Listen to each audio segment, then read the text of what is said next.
Hi எல்லாருக்கும் வணக்கம். Rose செடியில், செம்பருத்தி செடியில், இல்லை மல்லி செடியில் ஒரு சில டைமில் இலைங்கள்லாம் வந்து பச்சையாக இல்லாமல் ஒரு மாதிரி மஞ்சள் கலராக இல்லை லைட் க்ரீன் கலராக மாறி இருக்கும்.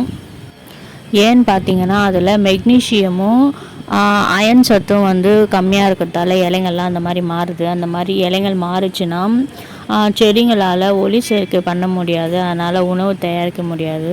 நீங்களே பார்த்தீங்கன்னா அந்த இலைங்கள்லாம் வந்திருக்கு பார்த்தீங்களா, அதோட சைஸ் வந்து ரொம்பவே கம்மியாயிடுச்சு. ஃபஸ்ட்டு துளுத்த இலைங்கள்லாம் வந்து நல்லா பெருசாகவே இருக்குது, ஆனால் வர புது தடியெல்லாம் கூட குட்டி குட்டியாக தான் இருக்குது இலைங்க எல்லாமே. அதே மாதிரி மொட்டுக்களும் வந்து சின்ன சின்னதாக தான் வந்து மொட்டுக்கள்லாம் வைக்குது. செம்பருத்தி செடிங்களை பார்த்திங்கனாலும் மஞ்சள் கலராக மாறிக்கிட்டே வருது, இலைங்களும் வந்து சிறுசாகிட்டே வருது, பூக்களும் வந்து நிறைய பூக்கிறதும் இல்லை. இலைங்கள்லாம் வந்து பழையபடி பச்சை நிறமாக மாறினா தான் அதனால் ஒளி செயற்கை பண்ண முடியும். நம்மளுக்கும் வந்து பூக்களும் இல்லை காய்கறிகளும் வந்து நல்லா அறுவடை எடுக்க முடியும். இந்த மஞ்சள் இலைங்களை பழையபடி பச்சை நிறமாக மாறத்துக்கு எப்சம் சால்ட்டு 1 ஸ்பூன் எடுத்துக்கோங்க. அதை 1 லிட்டர் தண்ணியில் கரைச்சி இந்த இலைங்கள் மேலே ஸ்ப்ரே பண்ணிகிட்டே வந்தோன்னா புது தளிர் வரும்போது அது பச்சை நிறமாக வரும். இந்த எப்சம் சால்ட்டும் ஒரு ஆர்கானிக் உரம் தான், ஒரு பாறையிலேருந்து வந்து தயாரிக்கிறாங்க. அதனால் இதை நம்ம செடிங்களுக்கு தாராளமாக யூஸ் பண்ணலாம். எப்சம் சால்ட்டுக்கு பதிலாக வீட்டில் இருக்கிற ஒரு பொருளை வச்சு ஒரு கரைசலை தயார் செஞ்சு நம்ம செடிங்களுக்கு கொடுக்க போகிறோம். வாழைக்காய் இருக்குது பார்த்திங்களா, அதை நம்ம தோல் சீவி ஒரு நைட் ஃபுல்லாக தண்ணியில் ஊற வச்சிடலாம். அந்த தோல் மட்டும் இருந்தாவே போதும். நீங்கள் வாழைக்காவே கட் பண்ணி போட்டாலும் பரவாயில்ல. இதில் வந்து மெக்னீஷியம் சத்து வந்து அதிகமாக இருக்குது, அதனால் இலைங்கள்லாம் வந்து மஞ்சள் நிறமாக மாறுற மாதிரி இருக்குது அப்படின்னு தெரிஞ்சதுன்னா நீங்கள் வந்து அந்த செடிங்களுக்கு இது கொடுக்கலாம். ஒரு நைட்டு நல்லா ஊறினதுக்கப்புறமா இதை சாதா தண்ணியோட மிக்ஸ் பண்ணி தான் நம்ம கொடுக்கணும். 5 மடங்கு சாதா தண்ணியோட கலந்து செடிங்களுக்கு கொடுக்கணும். நீங்கள் அந்த தோலை ஃபில்ட்ரு பண்ணி கொடுக்கலாம், இல்லை அப்படியே கூட செடியில் ஊற்றி விட்டுட்டா அது மண்ணில் மக்கிடும். எப்படி வேணால் கொடுத்து பாருங்கள்.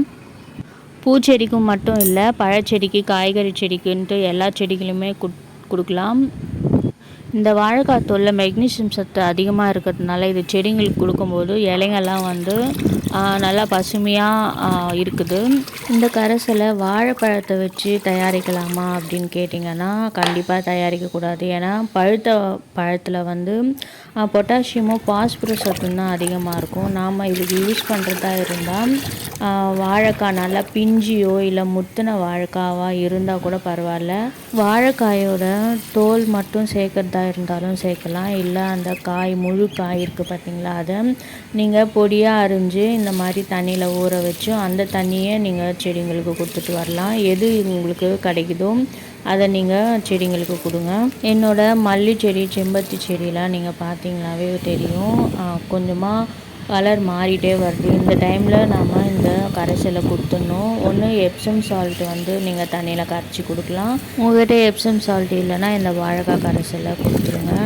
இந்த கரைசலை அந்த இலைகள் மஞ்சள் நிறமாக மாறினா தான் கொடுக்கணுன்ற அவசியம் இல்லை. நம்ம ரெகுலராக கொடுத்துட்டே வந்தோன்னா செடிங்களுக்கு தேவையான அந்த மெக்னீஷியம் சத்து வந்து ரெகுலராக கரைச்சிட்டே இருக்கும். அதனால் செடிங்களும் வந்து நல்லா பசுமையாக வளரும். இந்த வெயில் காலத்தில் நம்ம செடிங்களுக்கு திட உரமாக கொடுக்கறத விட இந்த மாதிரி லிக்விட் ஃபர்டிலைசராக நம்ம கொடுத்துட்டே வந்தோன்னா செடிங்களால் ஈஸியாக அந்த சத்துக்களை எடுத்துக்கிட்டு சீக்கிரம் நல்லா வளர முடியும். நீங்களும் உங்கள் செடிக்கு ட்ரை பண்ணி பாருங்கள். வீடியோ பிடிச்சிருந்தால் மறக்காமல் சப்ஸ்கிரைப் பண்ணுங்கள். தேங்க்யூ.